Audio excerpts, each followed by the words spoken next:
महाराष्ट्र में आपको क्या लगता है यहाँ पे, क्योंकि यहाँ एनसीपी भी है, यहाँ कांग्रेस भी है, यहाँ शिवसेना टूटी फूटी है, लेकिन तीनों एक साथ आने की कोशिश कर रहे हैं। शरद पवार और उद्धव ठाकरे के भी उनकी यात्रा में चलने की संभावना दिखाई पड़ रही है। आशुतोष देखिए, बहुत एक क्लासिकल है। अगर आप महाराष्ट्र और कर्नाटक के आंकड़ों को देखें तो कर्नाटक में आपको बहुत साफ दिखाई देगा कि पहले शुरुआत के जो यात्रा के हिस्से थे, जो तमिलनाडु, केरल, उसका रोल ओवर इम्पैक्ट, एक तरह से स्नोबॉल इम्पैक्ट आपको कहीं ना कहीं कर्नाटक के आंकड़ों में दिखता है। क्योंकि आप देखिए, कर्नाटक में यात्रा शुरू होने के, एंटर होने के, कर्नाटक राज्य में एंटर होने से पहले ही राहुल गांधी की रेटिंग्स काफी हद तक रिपेयर हो चुकी थी। लेकिन ये चीज हमको संभव दिखाई नहीं देती है महाराष्ट्र में। अब महाराष्ट्र के आंकड़े देखें तो अब 1 महीने से ज्यादा, 1.5 महीने से ज्यादा की यात्रा हो चुकी, 2 महीने की, लेकिन राहुल गांधी जी की महाराष्ट्र की रेटिंग में कोई बहुत अंतर ही नहीं दिख रहा है। 40%, 40-39% वहीं पे मामला अटका है। तो महाराष्ट्र बहुत क्रिटिकल है। महाराष्ट्र में यात्रा का क्या इम्पैक्ट है, इससे हमको पता लगेगा कि अब यात्रा जब उस टेरिटरीज में घुस रही है जहां पे कांग्रेस की आर्ग्यूएबली पिछले लगभग 10 साल से स्थिति बड़ी खराब, जिसे कहें विंध्य के ऊपर वाला हिस्सा जितना है, विंध्य के नीचे और विंध्य के ऊपर, अगर आप इसे दो हिस्से में भी अगर देखना चाहें तो ये क्रिटिकल हो जाता है। महाराष्ट्र में आइडियली रेटिंग बढ़नी चाहिए। आइडियली मैं इसलिए कह रहा हूं क्योंकि देखिए, वहां पर शिवसेना, एनसीपी, कांग्रेस खुद की बड़ी दुर्गति है। क्योंकि आपने 2015 के चुनाव में देखा, जब चारों पार्टियां अलग अलग लड़ी तो कांग्रेस नंबर 4 पे महाराष्ट्र में जाके लगी, चौथे नंबर पे। और अभी भी जब चुनाव हुआ तो भी उसमें कांग्रेस की स्थिति बहुत ही खराब थी, बावजूद इसके कि वो और एनसीपी आधी आधी सीटों पे चुनाव लड़ रहे थे। लेकिन कम से कम एंटी बीजेपी जो पोलराइजेशन है वहां पर, that entire polarisation right now is somehow should work in favour of Rahul Gandhi and the Congress, simply because वहां पर शिवसेना भी पूरी ताकत लगा के राहुल गांधी की यात्रा में शामिल होगी, एनसीपी भी पूरी ताकत लगा के राहुल गांधी की उसमें शामिल होगी, और कांग्रेस का अपना स्ट्रक्चर तो लगेगा। तो आइडियली वो नंबर चढ़ना चाहिए।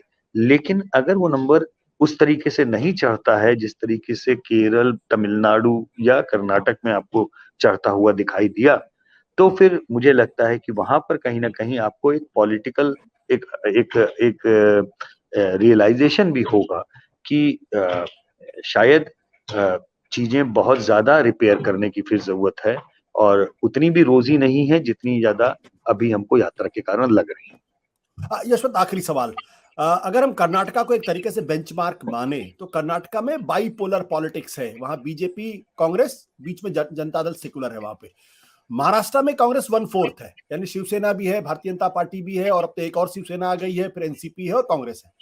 लेकिन मध्य प्रदेश में, गुजरात के अंदर, राजस्थान के अंदर, और ज्यादातर हिमाचल प्रदेश के अंदर, इन उत्तर प्रदेश और बिहार को अगर हम छोड़ दें तो कांग्रेस बाइपोलर पॉलिटिक्स में वहां पे कम से कम महाराष्ट्र, मध्य प्रदेश के अंदर, राजस्थान के अंदर तो बहुत मजबूत स्थिति में वो दिखाई पड़ती, कम से कम वोट परसेंटेज के लिहाज से वो 1/4 पार्टी नहीं है।